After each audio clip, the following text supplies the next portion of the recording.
Good morning, everyone. Welcome to join our online talk today with Karen Smith, a very distinguished guest and curator. We're very honored to have Karen with us today. So I'm going to make a quick introduction about today's program, about Karen, and also just to mention that this talk is being recorded. However, because of the format, our participants, you will not need to show your face, so don't worry. So this event is hosted by EC Contemporary. I'm the director of EC Contemporary. My name is Xiaowen Zhu. We are based in Manchester, United Kingdom. We're the UK's only nonprofit art gallery supporting and presenting East and Southeast Asian artistic practices, as well as its diasporic communities. Karen Smith, our distinguished guest today, is a resident in China since 1992. Karen is a curator, writer focused on contemporary art practices relevant to China. Starting her career as an independent practitioner, Smith was appointed founding director of OCAT Xi'an Contemporary Art Center in 2012. In 2021, Smith joined the Ying Foundation to lead its academic initiatives, where she currently runs the foundation's Curatorial Research Fellowship, launched in spring 2022. She has curated numerous exhibitions in China and abroad, including Who is He?, a retrospective of Gan Jianyi's works, co-curated with artist Yang Zhenzhong at Power Station of Art PSA, Shanghai 2022, UCCA, Beijing 2023. About material expression, OCAT Xi'an 2022, The Space Between Us, Alex Soth, Shanghai Center of Photography in Shanghai 2020, Out of Ink, Para Museum, Istanbul 2019, Social Geography, Journeys with a Camera Across China at Scope Shanghai 2018, as well as A Potent Force, Duan Jianyu and Xiaowen Rockbound Art Museum in Shanghai 2013, The Real Thing with Simon Groom, Xu Zhen at Tate Liverpool in 2007. Smith is the author of several books on China's contemporary art scene, most notably 9 Lives, The Birth of Avant-Garde Art in New China. The 3-volume series, As Seen, notable artworks by Chinese artists, post-wave publication, UCCA. She has also produced artist texts for an extensive list of monographs. So without further ado, we will pass on the microphone to Karen. Today, Karen will tell us a bit more about her personal practice, but then with a focus on her current project with the Ying Foundation. Good morning, and thank you very much, Xiaowen. Wonderful introduction. So yes, I've been in China for 30 years now, and I guess I came at a time when people did focus a little bit more on regional studies. So because China is so vast and the artist community is very large, it's sort of become the focus of my life. And obviously a lot of things have changed and developed through that time, with particular reference to actually the broader art scene and the kind of spaces in which the public now has access to seeing art. So it's become very interesting to me through that period of time to understand the mechanisms in which the audiences are really learning and understanding about art, because if we don't, much as we put our emphasis on supporting artists, if we don't support the development of audiences, then it's hard to see how the support network expands and takes on its own momentum in the future. So I've been very fortunate to have been able to work in many different fields and with many different people since my time in China. I had a very early first experience with one of the first independent art galleries, which was the Courtyard. That was back in 1996, 97. But that really wasn't my forte, which led me then to go and look at many other ways of actually trying to introduce what was happening in the very dynamic contemporary art world to people who were becoming interested in learning more about it. which led to that list of events and writings that Xiaowen has just introduced to you. My kind of most recent platform was the OCAT group, which was something I enjoyed very much. I joined the advisory panel of the OCAT in Shenzhen in 2005 as it was being set up when it was under Huang Zhuan. So I was kind of like not directly involved in day-to-day running, but I was on hand to see what was happening for quite a period of the early development when it was really a very important institution because it was set in Shenzhen. It was outside of the mainstream that was then Beijing and Shanghai. And it provided a really great platform for artists to do significant projects in the space that it offered. In 2012, OCAT Xi'an was the third OCAT to open. It followed OCAT in Shanghai, which was led by Zhang Peili. And subsequently, there was an institute that opened in Beijing. And for me, being in Xi'an was a really wonderful kind of moment to step out of the big city of Beijing, where I was then living, and to go somewhere to a community where there was an art academy, but where many artists didn't feel that the environment was right to support them to stay and develop their practice in the city. So they tended to leave and come to Beijing or Shanghai, whatever. And really just to do something that kind of introduced contemporary art practices into a city that was steeped in history. And I think that even though we only managed to sustain that for 9 years, but the legacy of that is in the numerous art spaces now that are run by young curators, young artist collectives that are presenting very interesting programs to the local audiences in Xi'an. So it was during that period of time where I was already becoming aware that one of the issues with an institution like OCAT was that it was not introducing enough young curators. It tended to have an older figurehead that was the person in charge, but it wasn't developing curatorial bureaus, departments in order to give younger curators opportunities to really present works. It worked with a lot of perhaps independent curators from time to time, but there wasn't really a sustained opportunity for people to do research and practice within the environment that was OCAT. And that was one of the reasons why towards the end, even before the whole system closed down, I was kind of taking a bit of a step back and had come to know the people at Ying Foundation and was super thrilled to be offered an opportunity to transfer to Ying and to work with our colleagues and partners to try and develop some sort of support program that would enable curators to have a period of time where they were not having to chase the day-to-day management of their finances in order to sustain their career and perhaps to pursue a project that they had been wanting to work on for a period of time. So while fantastic program, I think, that we've developed. We started it as a rather difficult moment because, of course, we started it in the midst of the COVID pandemic, which meant that it was initially quite difficult for us to spend the kind of time together which I'd envisaged, which is not just always the time together when you are having a lecture, having an exchange, or doing a studio visit or an exhibition visit, but sometimes just the downtime where you can all just kind of hang out and sort of share ideas that have been percolating in your mind that have come out of some of the experiences that we've had. I think everybody today is very active in seeking out things that interest them. And of course, the internet gives us tremendous access to all kinds of discussions and information platforms.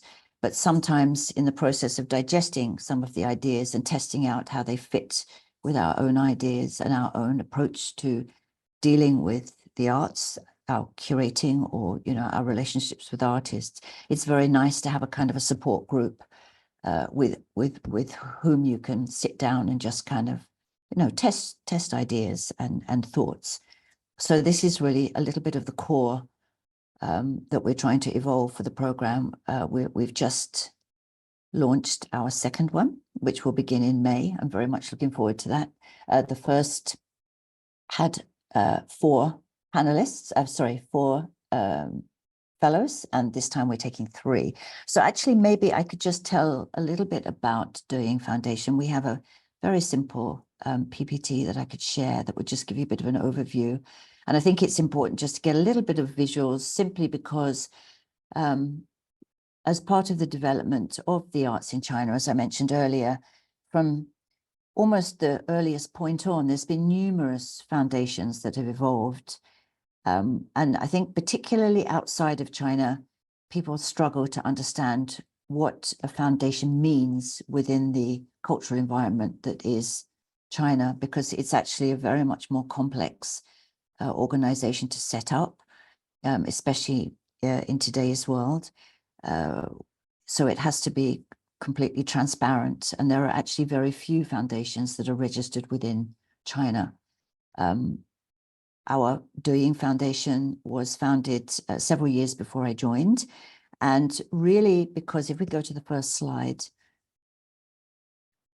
you can see in this picture, this is from the Tate Britain. It's a project by Steve McQueen that Ying Foundation was instrumental in assisting with the funding. And it really embodies a lot of the values that the foundation was instituted to support.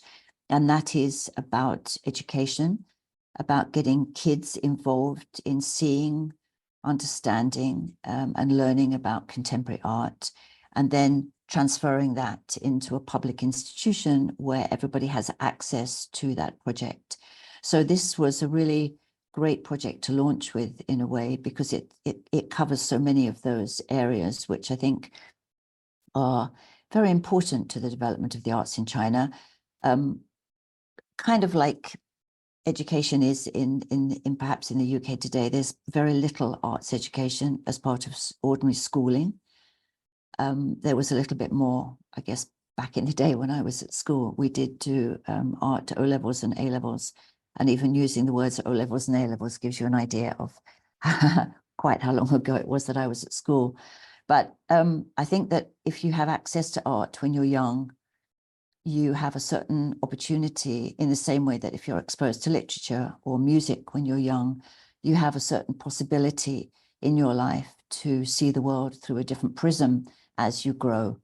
Because I think all kinds of creative people, whether they're visual artists or they work with music or with words, through sharing their perspectives, give us some kind of tools to navigate the world in ways that, you know, when we're perhaps alone or stuck with life, you know, these are always really invaluable things to have to our aid.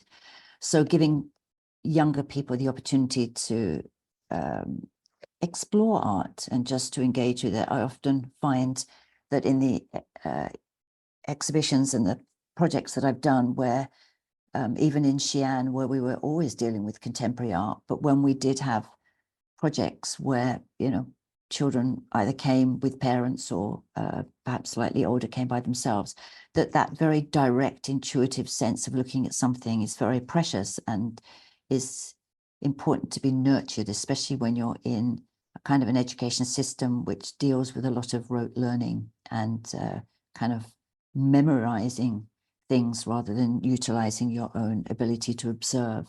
So this was the project that really sort of set the benchmark for how Ying approaches the kind of projects it's involved in. If we go to the next slide.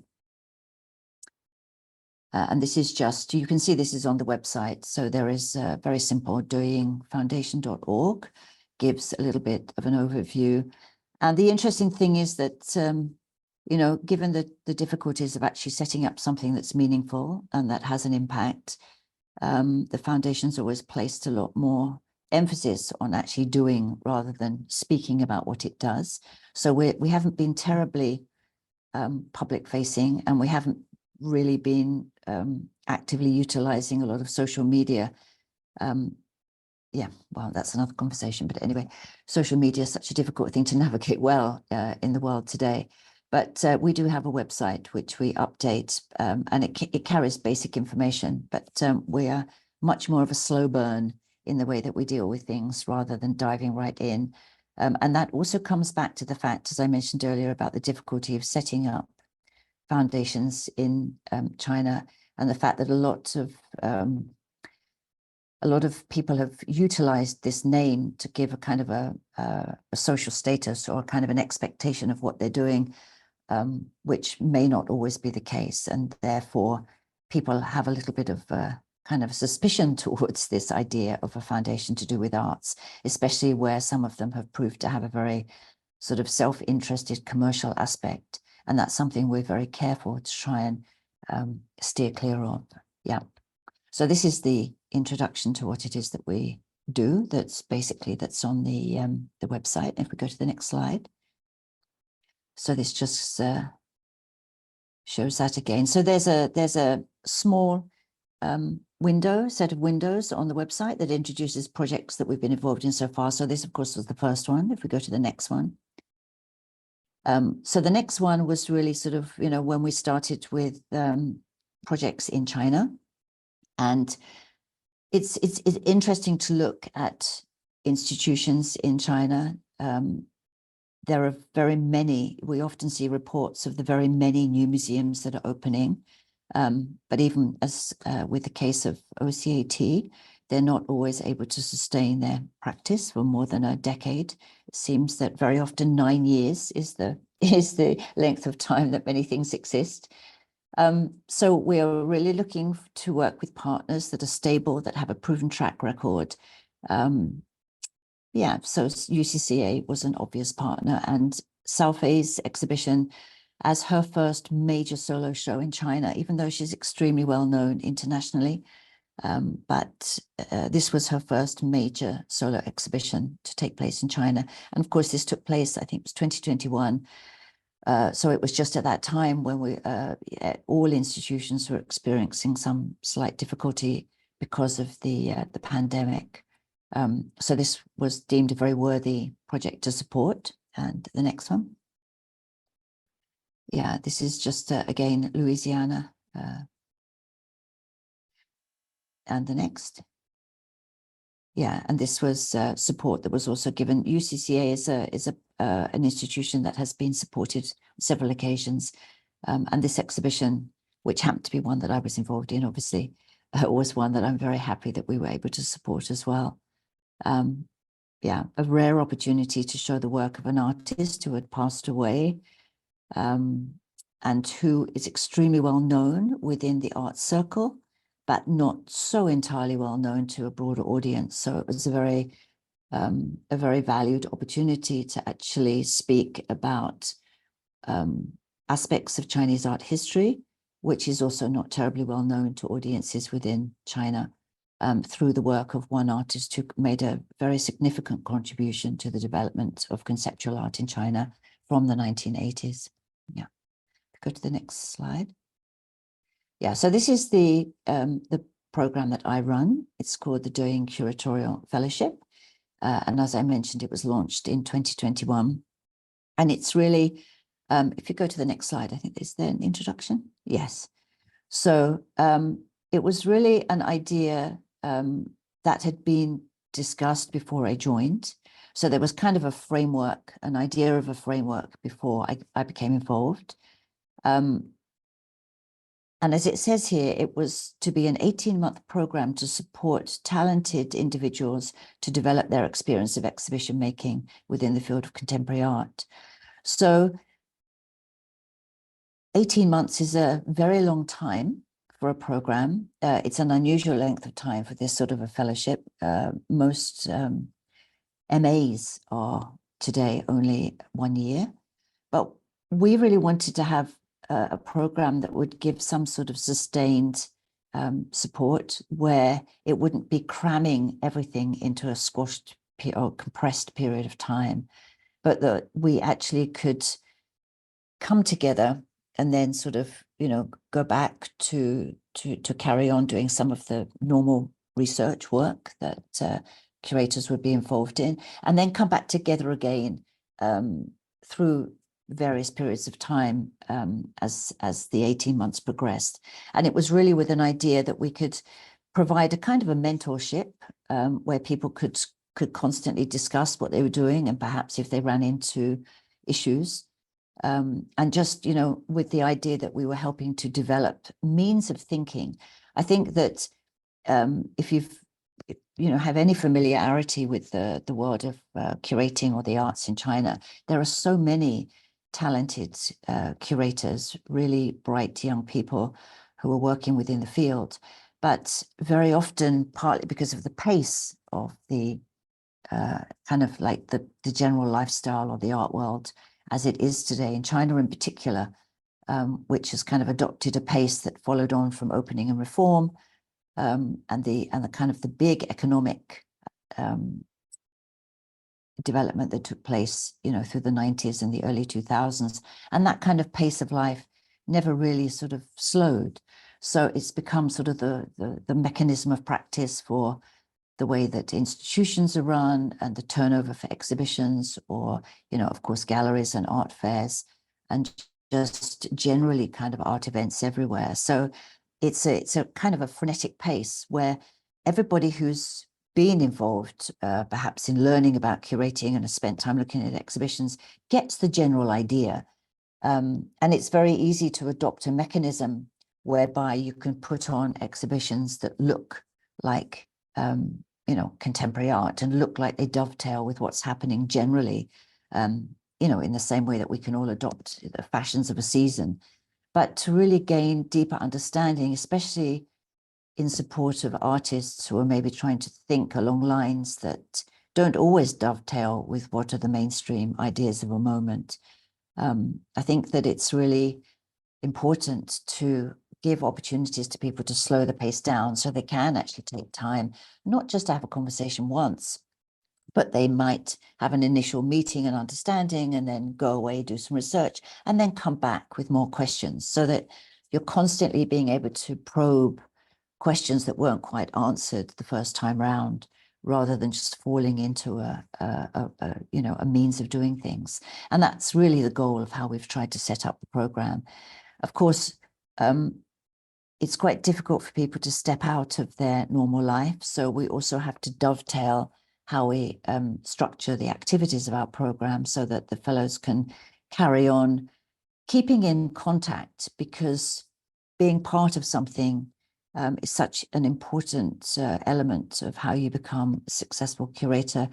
People need to feel that you are relevant, of course. Being relevant is a very interesting concept, and one that I hope that we're going to probe a little bit more with this second course, in how we spend perhaps a little bit more time with artists, because now we're so pleased that doing this second one post-pandemic, we're actually able to focus much more on in-person events.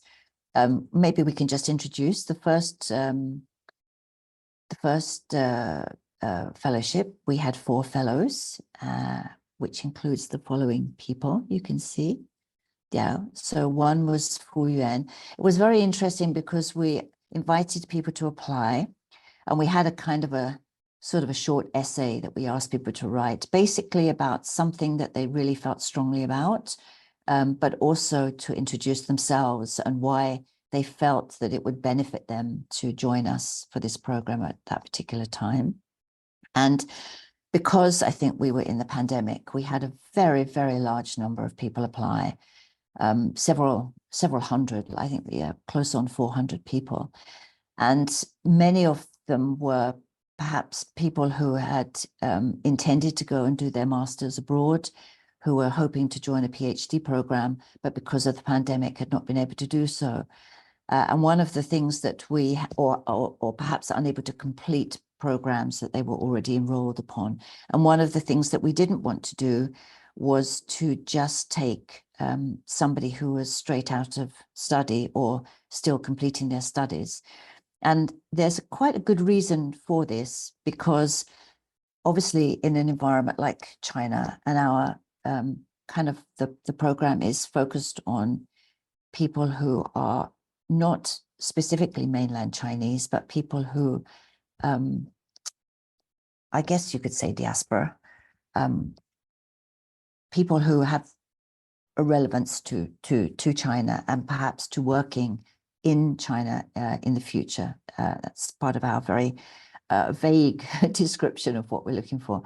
But I think that if you've been educated in China, you've probably been really tightly educated from being very young without very much time to actually develop your own interests and to have your own kind of experiences of life. And even if you've been abroad, because of the compressed time within which most people do MAs or even PhDs these days, you're really devoting most of your time to book learning and to studies rather than to actually being able to go out and really spend time meeting artists or being, you know, a part of a broader art world. So it's very important to us that we support people who've had a couple of years working experience, because I think you also then have a certain idea of the challenges that you face when you're out in the working world. And also maybe you have questions that you want to resolve, things that you would like to develop for yourself that you are clearer, might be more suited to the development of your personal practice in the future.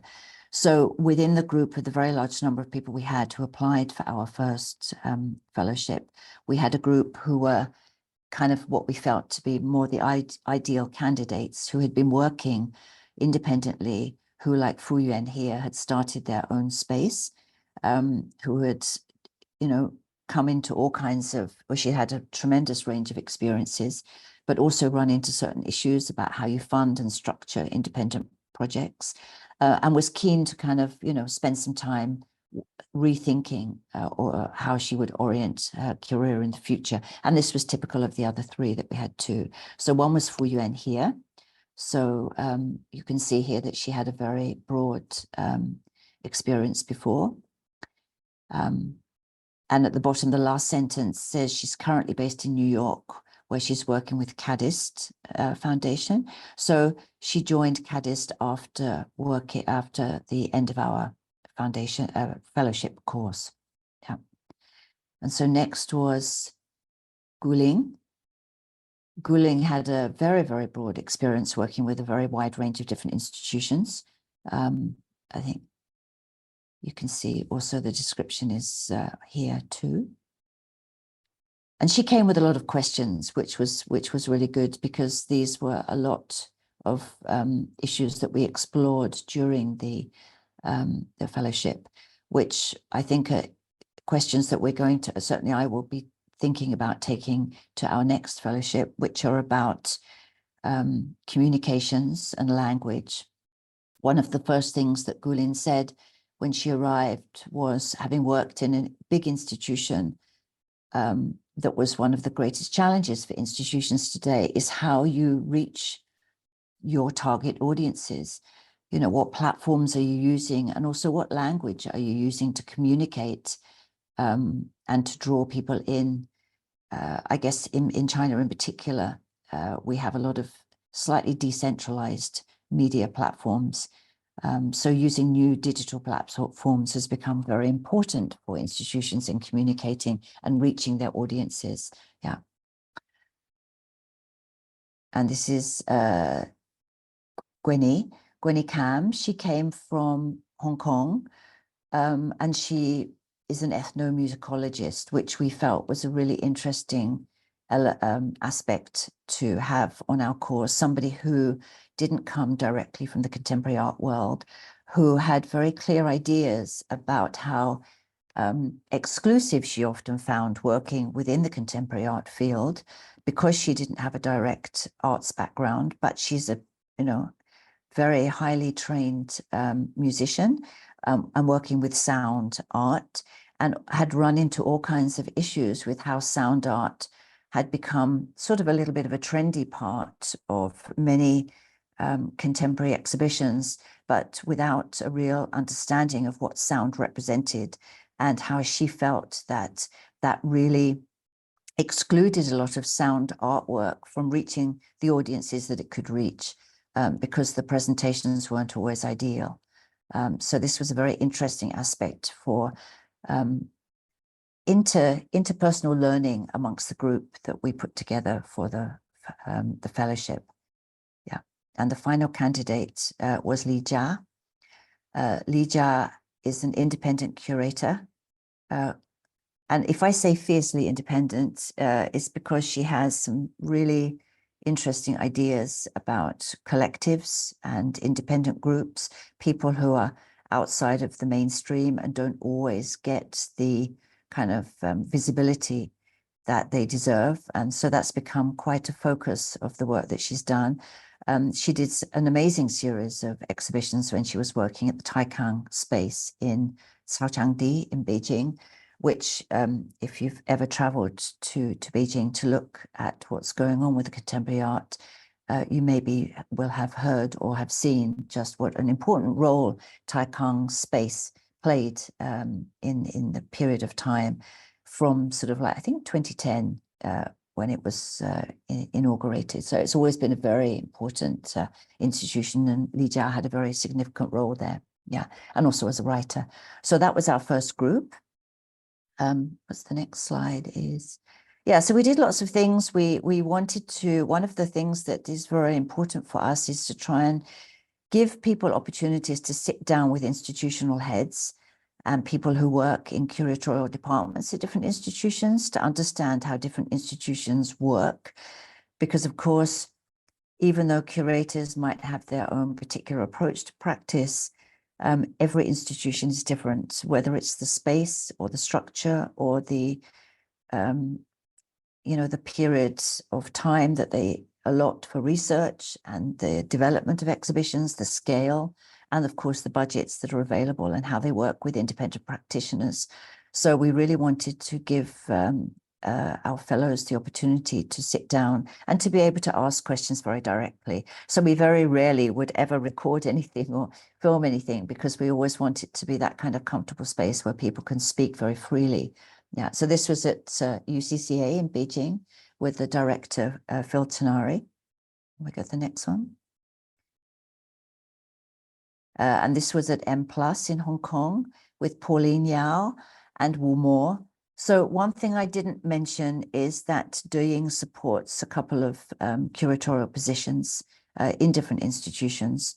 The first one being the Ying assistant curator's position at M+ in Hong Kong.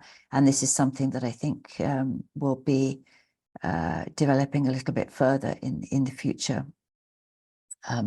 Yeah, so this was us. We as soon as the pandemic finished, we were able to hop over to Hong Kong and spend a period of time there with all the different institutions there, just to really sit down with different curators, which was a wonderful time to see what has been going on.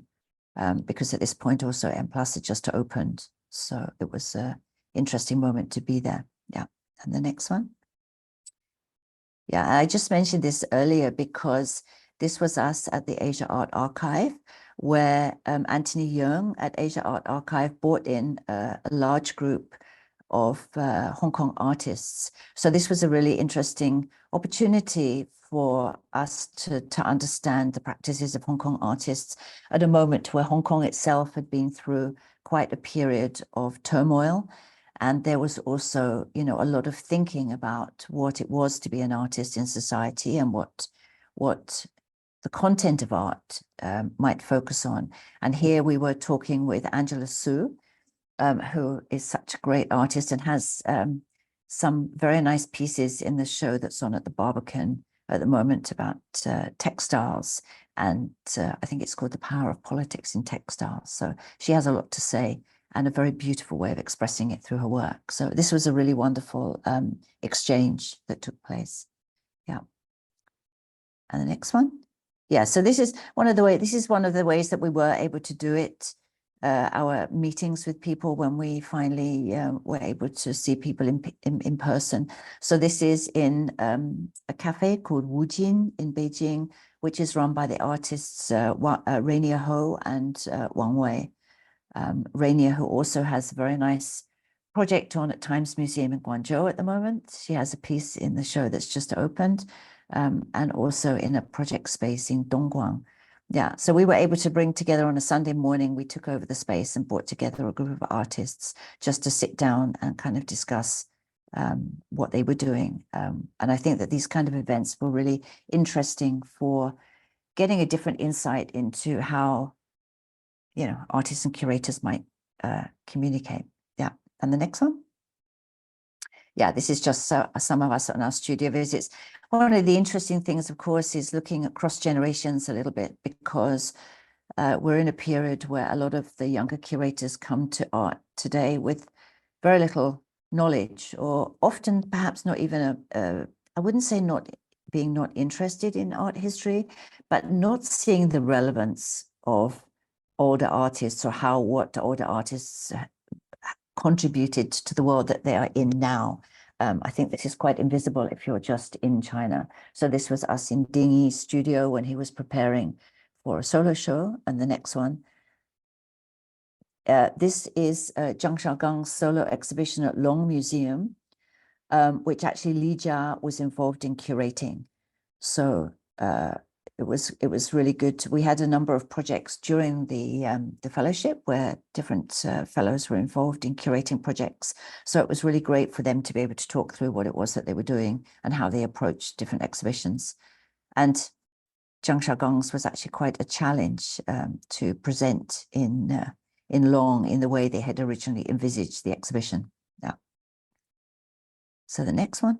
Yeah, this is a studio visit with Hu Yinping, who is she's a sculptor, but her work is so diverse.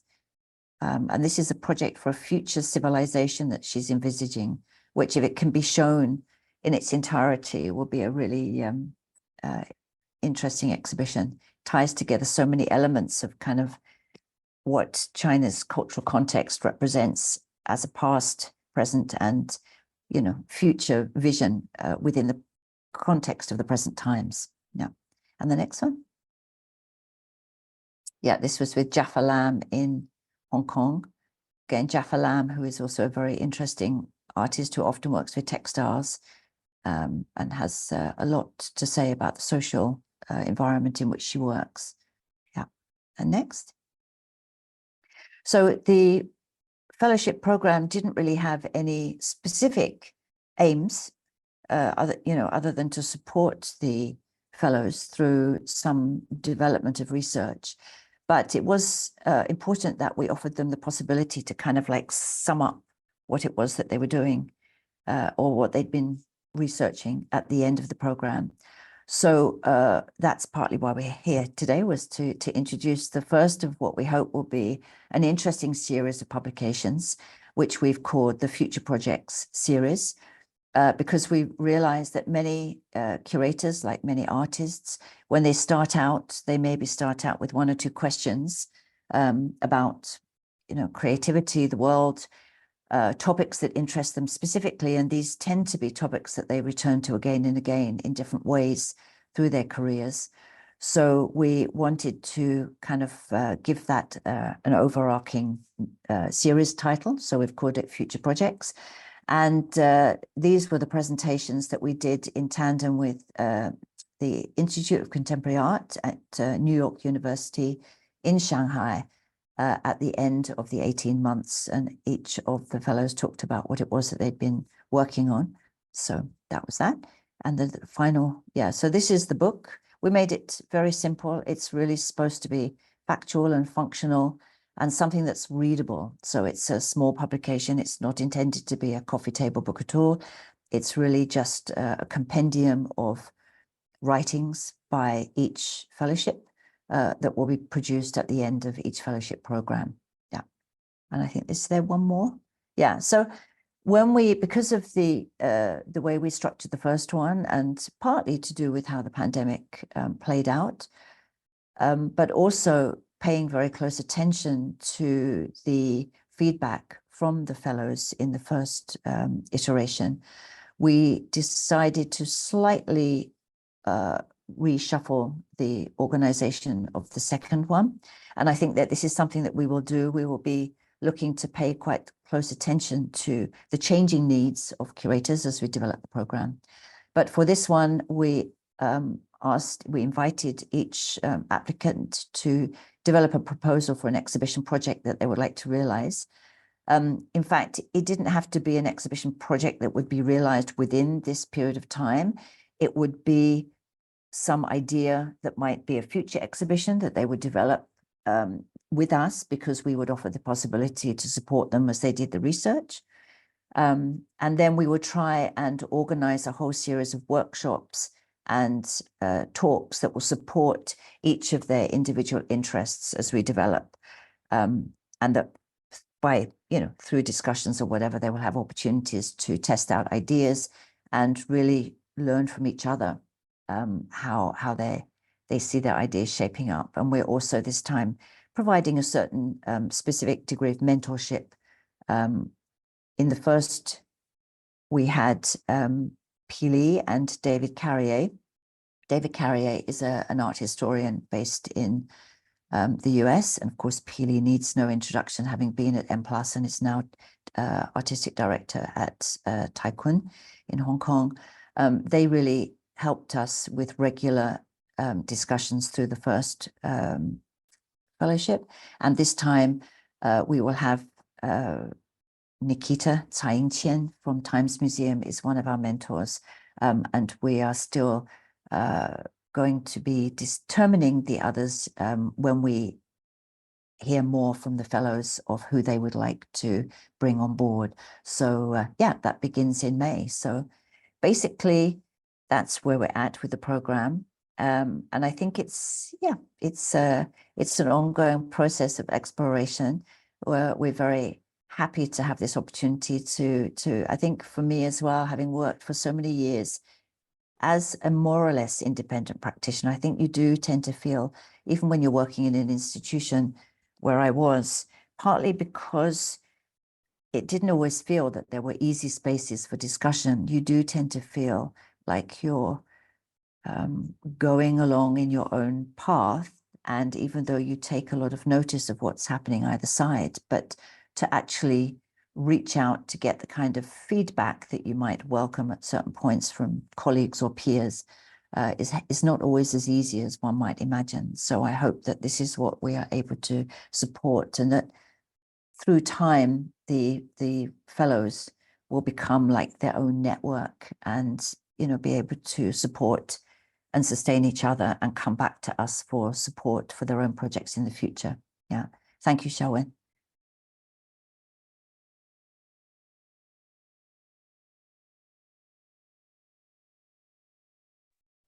Thank you so much, Karen. That was truly tremendous. I've learned so many new things about the program and also about how you position and explore. There are a few aspects that really intrigue me. If I may, maybe start asking a few questions. The first point I would like to raise is about what you mentioned earlier on education and access. I think it seems to be such a relevant topic nowadays, especially for nonprofit charitable organizations.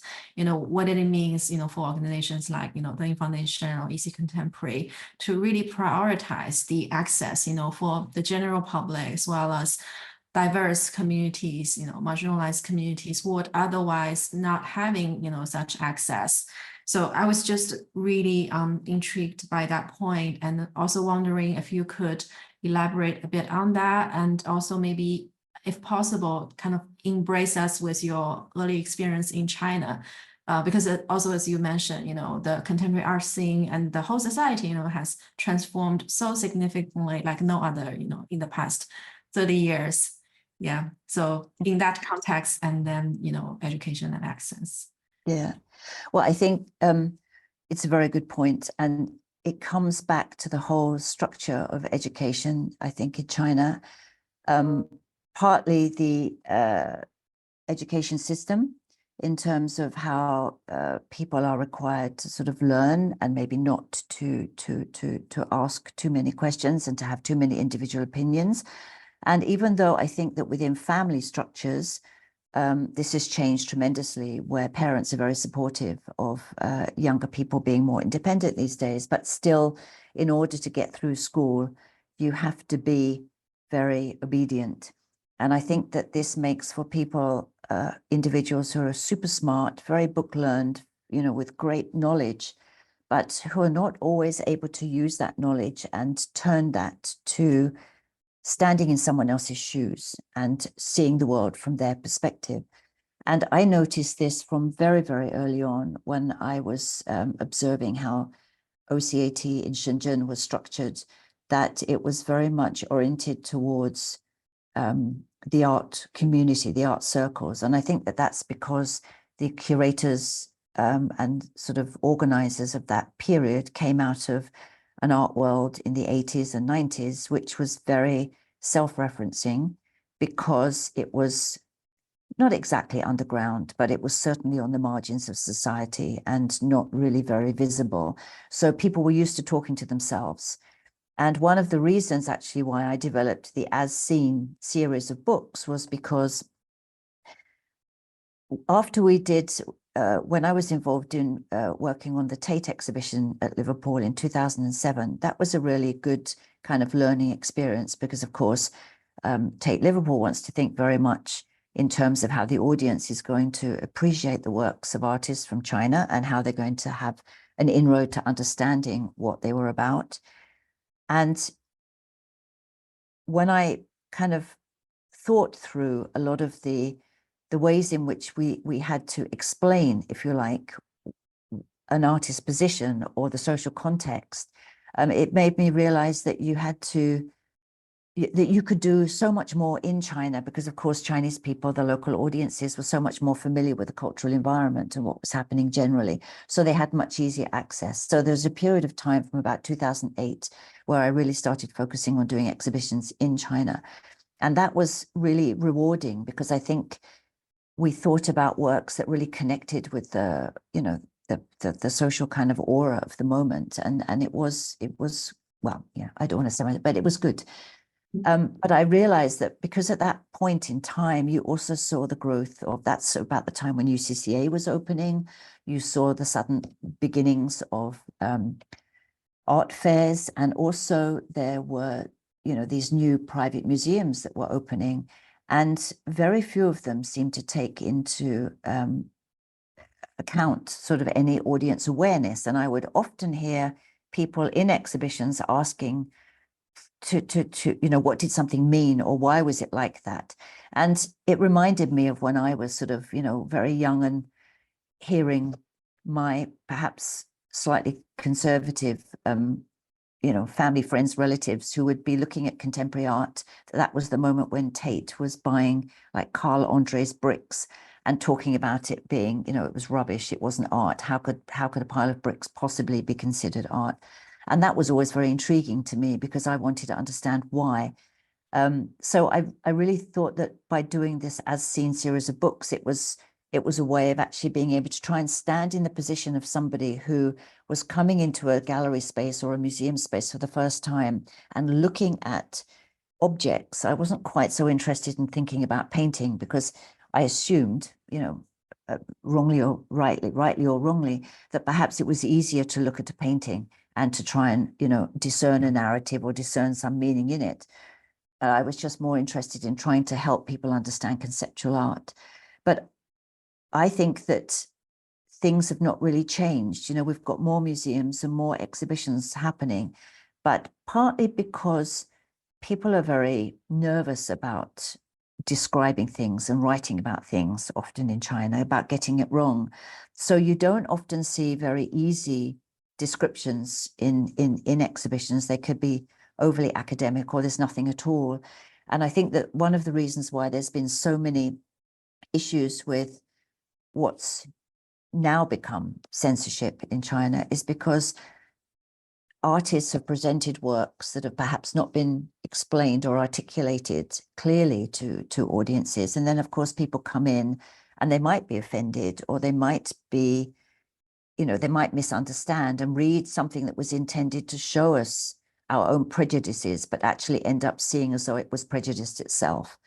And without having the right kind of explanation or the, the way that you think about your audience and their experience of an exhibition, then, you run into all kinds of troubles. And in the end, it only perpetuates the problem, because then you find that institutions tend to start showing rather safe options rather than actually trying to work with artists and show works that are perhaps a little bit more, I guess the word would be challenging. Yeah. Thank you so much, Karen. That was such a comprehensive, also really good answer. I sort of my mind drifted to like a recent conversation I had with Esme Ward, who's the director of Manchester Museum. Of course, in Manchester, it's the largest cultural institution, one of the largest in Manchester, part of the University of Manchester. So in that conversation, we reflected a few ongoing challenges, faced by nonprofit organizations in the UK nowadays. One of them, similar to what you mentioned, about audience, outreach, community engagement, but of course also about funding. So in response to, reflecting that challenge, Esme said, oh, well, our strategy, to survive and thrive is just to make sure that we are loved by our audience. And, people love us. That's our strategy. So I feel like in a way it represents maybe, if there's a spectrum, of different strategies, maybe the one towards what you have just described, some of the strategies those museums, institutions in China embodies may be more obscure, kind of we have the authority, or either we don't care, or maybe it's too challenging maybe the water is too muddy already, let's just not try that, or we write those language, actually, you can understand every single word, but when they're connected, no one understands what the sentence is saying. But the other spectrum, maybe, for example, like the Manchester Museum, we want to be loved by everyone. But then that also poses another question. Does it mean there's not much challenge, in the way you communicate, because then all the information is accessible and all the knowledge maybe is already known, so they don't disturb or they don't stir, any, maybe questions or issues. So that's something I also wonder, where we position kind of this balance. That kind of leads to my next question, which has to do with relevance. I feel like maybe relevance is needs to be somewhere in between, but it's also not static, right? It's constantly in shift, because our environment is changing so much nowadays. And with all the information, what we are able to acquire, I think there's a theory about, for contemporary societies, it's actually more challenging to curate your information rather than attain them, right? So in terms of relevance, and I really appreciate we've brought, into the conversation about art history, because that, in a way, that's the foundation, and also in a way, it's just like for everyone's identity, we need to know, where we come from, at least we need to know some of it in order to position where we're going next, where we start and where we're going. So I wonder if you would like to elaborate a bit more on that, like relevance. I think it's a very interesting question, and perhaps the best example I can give, and just to say, I do really like this idea of being loved, because I think it's important. But I think that part of it, when people love, maybe you can say with other human beings, it might be unconditional, but with an institution, they need to love it, they need to trust it. And that comes back to this idea a little bit of the authority that it has. So they have to feel wholly confident that whatever the institution puts on display for them, that it will be something that will have some kind of relevance to them. And to me, that relevance is, it's a very vague kind of concept to describe, because of course it's like picking up a book. If you read novels, we could all perhaps find something of relevance in particular novels, but there will be styles of writing to which we gravitate, that we feel more comfortable reading. So I think that that's always a good analogy. I don't like to always keep things within visual arts, because it somehow seems that it's a little bit more exclusive, whereas if we put it into a different context, then perhaps people do find different ways of thinking about art. So when I was working with OCAT Xi'an, of course, this is a city filled with history, and in a way, everybody that you speak to there will tell you that they love their history and that they, it's really important and that they love all the museums. But they might not actually be regular visitors to those museums. To get them to be visitors, even to consider to come and see our contemporary museum, what we did was we took a lot of projects that would involve the city and that would involve its history and its people. And we weren't trying to get people to come from outside and sort of, hold up a mirror and say, this is you. We actually wanted to get contemporary artists who were interested in history somehow, or who were interested in some aspect of Xi'an as a geography, as a location, and who would come and do some research. And because they were really passionate about what it was that they were looking at, that they would then produce works that resonated with the local people, because the local people felt that they had some kind of a stake in it.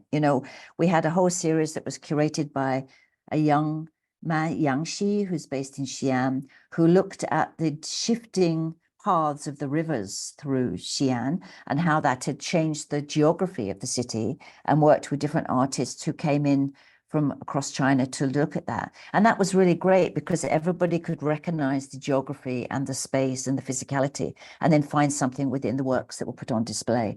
So I think being relevant, we often get stuck in this cycle that to be relevant, you have to be looking at the latest kind of social topic and social issue.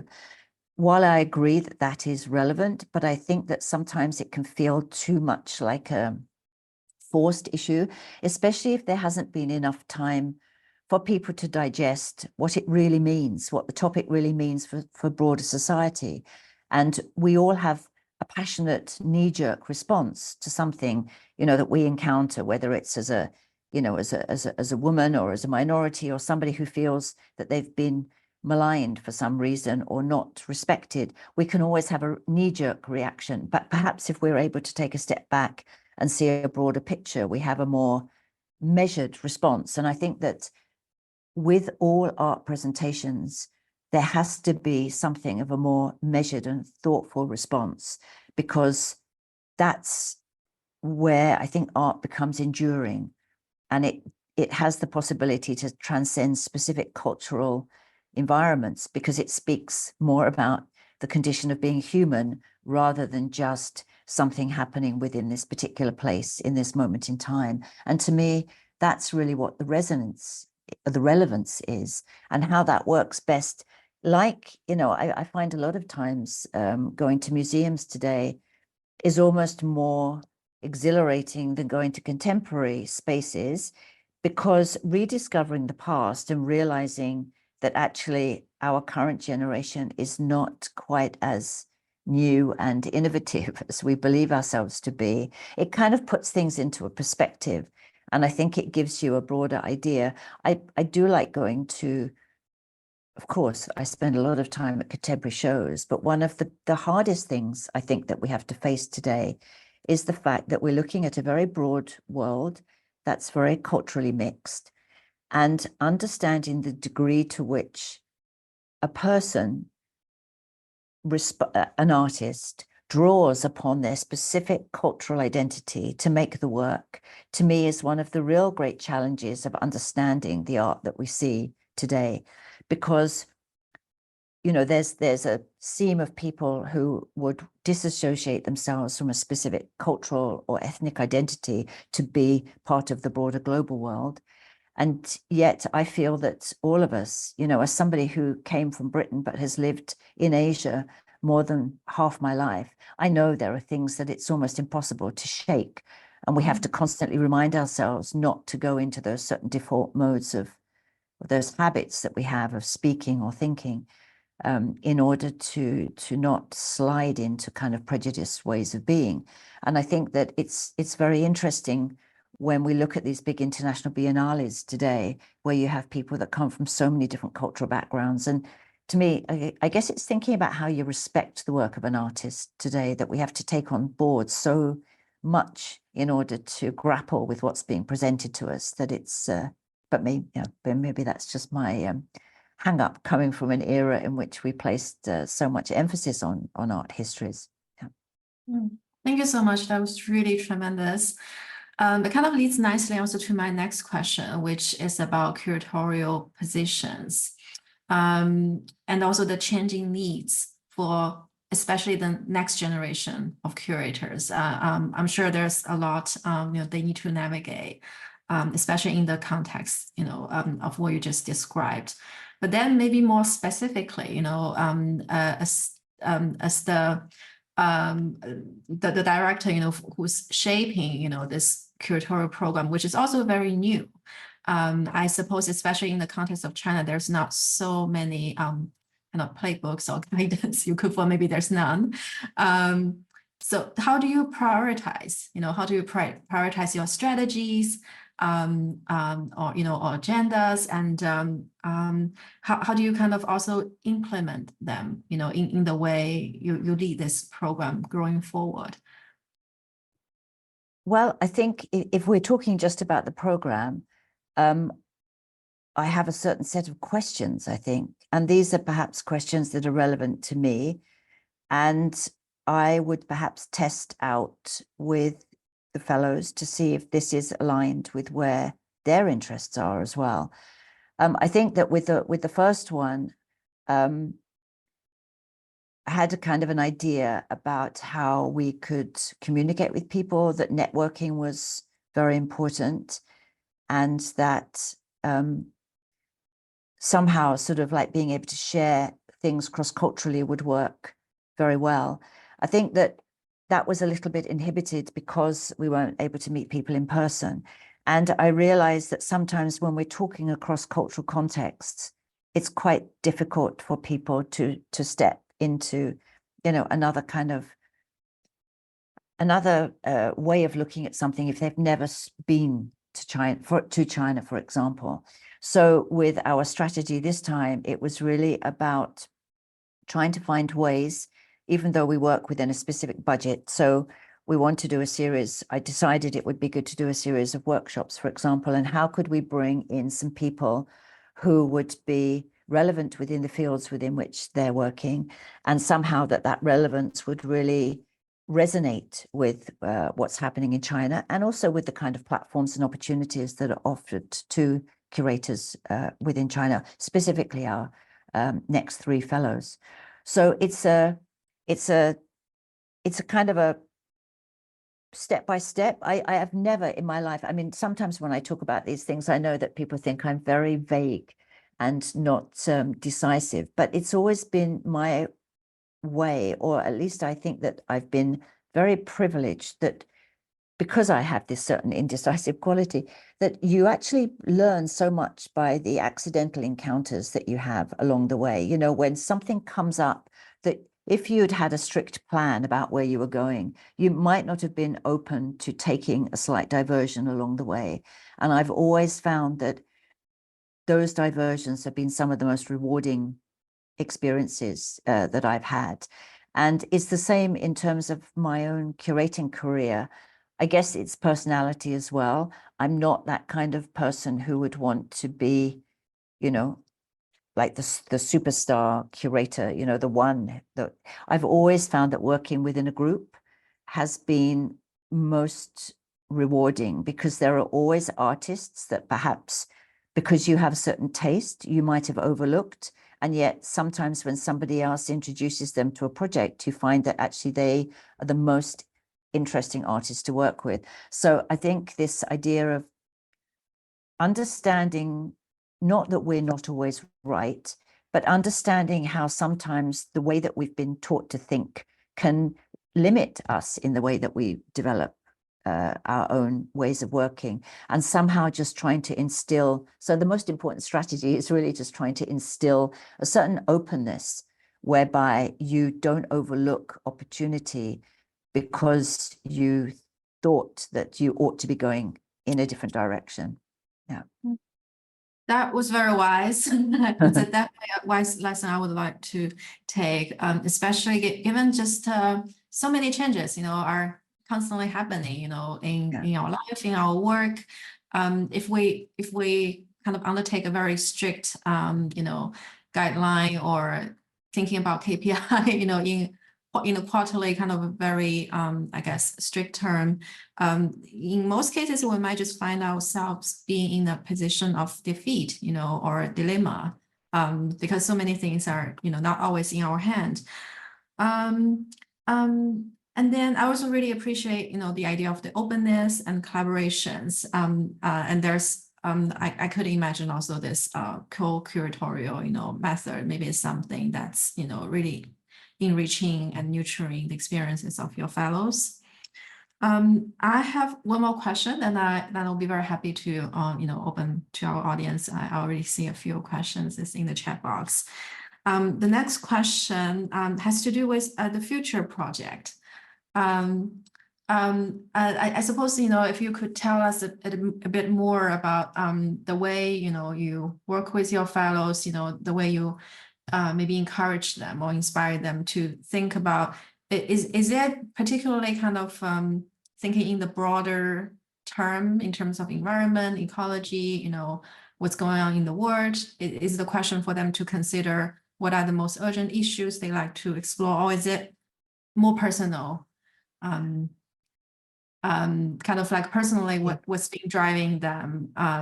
I think I'm asking this question also because in the UK, for most of the funded projects nowadays, there's a quite clear agenda, putting certain emphasis on social responsibilities, such as environmental issues, EDI policies, and platforming, marginalized community groups and etc. Sometimes curators and artists could find it bewildering how to navigate.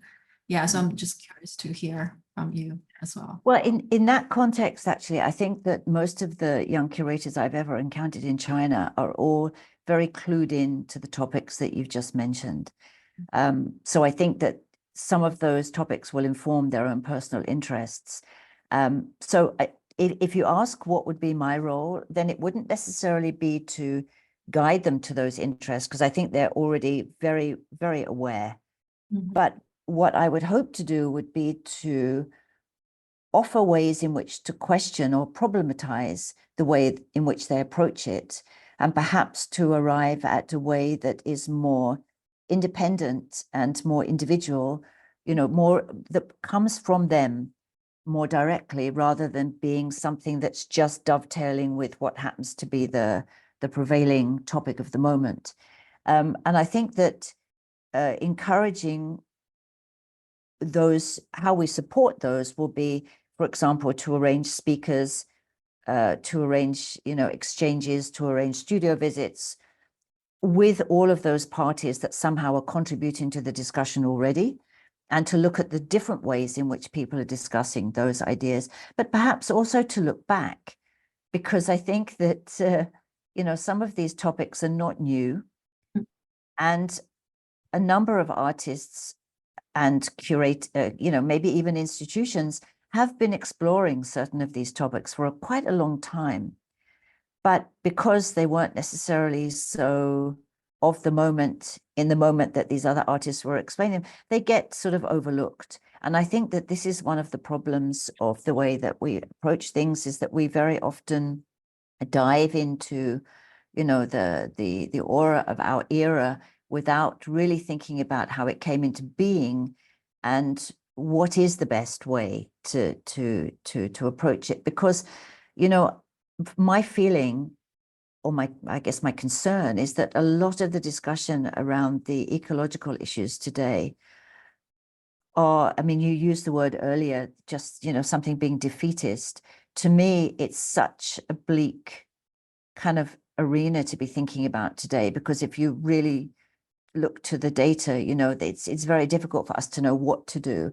And I think that without resorting to some kind of despair or to some kind of, anxiety about the future, that looking back in the past and actually looking at some of those artists or writers even, or scientists who have been speaking about this for a very long time, that actually it helps shape perhaps a vision that you can work through and that might enrich what you see of the current moment.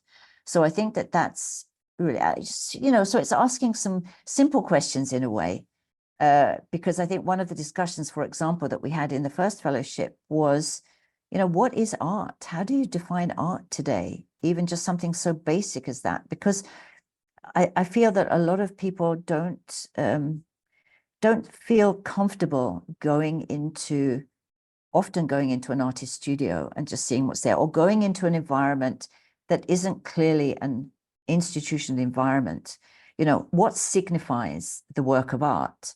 And discussing this is really helpful, because then it allows you to open up your thinking about, what art could be. And of course, we had David Carrier, I mentioned earlier, as a mentor, and he, with Joaquin Pissarro, had done a lot of discussion about this, and they've written books about it, which really then allowed for a lot of so-called outsider art, or the art of minorities, to be brought to the mainstream, which I think was a very important discussion. And I think what's interesting is that certainly in the applications we had for the fellowship program this time, that we saw a lot more people who were interested in looking outside of the mainstream. So you feel that these discussions sometimes have resonance. Yeah. Oh, that's really amazing to hear. We've got a couple of questions from the audience. I think the first one we kind of already touched upon it, but it's more specific from the audience. Hi, Karen. You mentioned a very interesting idea of staying relevant. How did you approach it as a British curator to stay relevant in China? That is an interesting question. I think one of the first ways that I've done that is actually compared to many curators, I've actually done very little. And so it was always taking my time to look at what was happening and then trying to find the best way to reflect that, rather than just going on a kind of a treadmill of just doing, a long string of exhibitions. I think it was always the other thing about being relevant was always, I never came up with a concept of an exhibition that hadn't come directly from a period of looking at art and suddenly realizing that a number of artists were working on similar themes and similar topics, and that somehow what they were doing would resonate with each other if they were brought together and put in a space. And I think that to me was one way of being relevant, because it was always about the art, it was always about the work, and not about me imposing an idea, upon what I read of society. It was what I read in the art, but then, the artist would back it up. So I don't know if that answers the question, but I think it's probably the best rationale that I can give in that sense. Yeah, and maybe it may also be helpful for that audience member to know that Karen speaks perfect Chinese. I think having that ability to communicate, without barrier, with artists very directly, at informal scenarios, for example, studio visit, or social occasion, that's just so invaluable, because you really get to know them as a person, they get to know you. And build friendships, and and in a very genuine sense of community building, I think. The next question: are there international exchange and networking opportunities as part of the curatorial fellowship? With our fellowship, Yes. Yes, we are hoping to do that. We've tended to do it, like for the first fellowship, we did it with people that I'd known or I'd been privileged to work with through my years in China. And actually, because through various periods there'd been so much interest in China, we've really met an amazing range of institutional curators and directors. And that was the fortunate part about the pandemic, that we were able then to catch people who in an otherwise busy world probably wouldn't have been able to speak with us, and we would certainly not have had the resources to fly people all over the world to meet. We would like to develop a networking resource, and I'm open to ideas about how better to do that. If people would like to get in touch, I'd be very happy, because there's probably a lot of people who I don't know, and I'd really enjoy an opportunity to meet. We do our most networking, we do field trips. So we would probably do most of those within China in the first period of the fellowship. And then in the second period, we will do at least a trip to Hong Kong, and we're just discussing at the moment whether or not we would be able to do a further international trip. And those are very much built on networking. Yeah. So maybe I could just add that one of the ways we did that in the first fellowship was to have curators like Zoe Butt, who live in Southeast Asia. She brought together a group of 6-7 artists from across Southeast Asia, and we did like a 2-day online event talking with them, which was really fantastic. So we try and do it in the most flexible ways we can. So we'd always welcome ideas and suggestions. Thank you so much, Karen.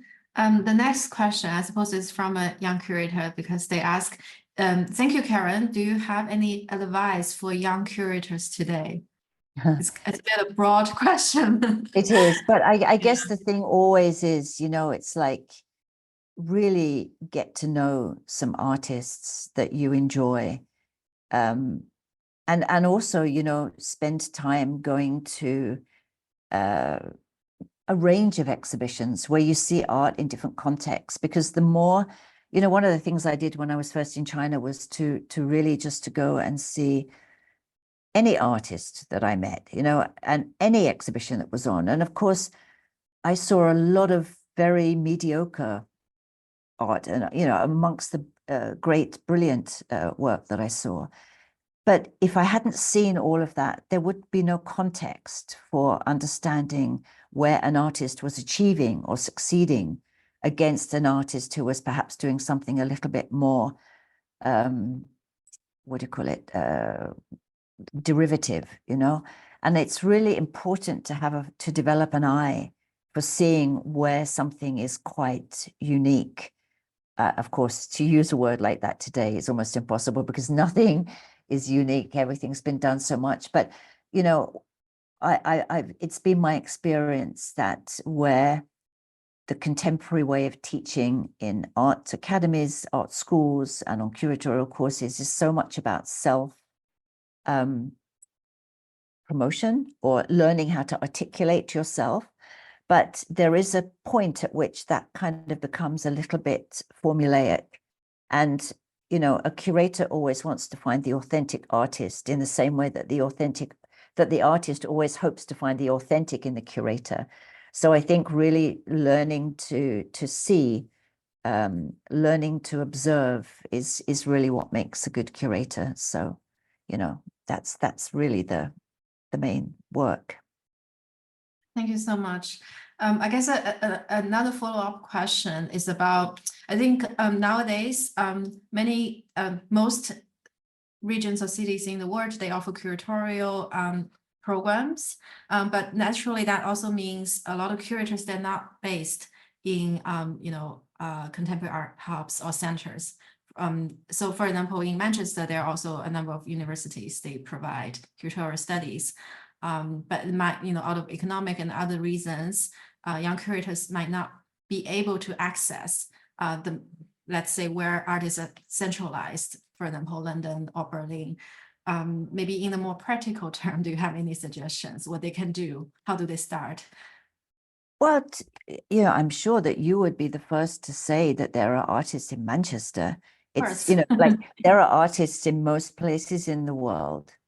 And I think that you also find that there are kind of art institutions in most places in the world. Yeah, I mean, maybe that sounds easier said than done, but I do think that we tend to have an idea that, you have to be in the center of something. And it really was a very good learning experience for me to be in Xi'an, where there were indeed interesting artists, but who were totally invisible. If you lived in Beijing, you'd never know. And these were artists who didn't have the resources to leave Xi'an to move to the center, and so continued their practice. And they had very limited possibilities for exchange with other artists or curators. I mean, there was a small circle of people.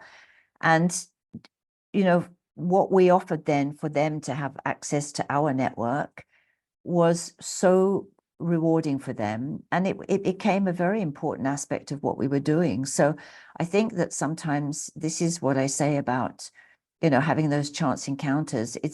We always, if you have a fixed idea about what curating must be and where the centers must be, then you might overlook something that's right on your doorstep, and that actually in the moment, until you can access what it is that you think is the better kind of environment, there are always things that I think are available to us if we just have the curiosity and the interest to seek them out.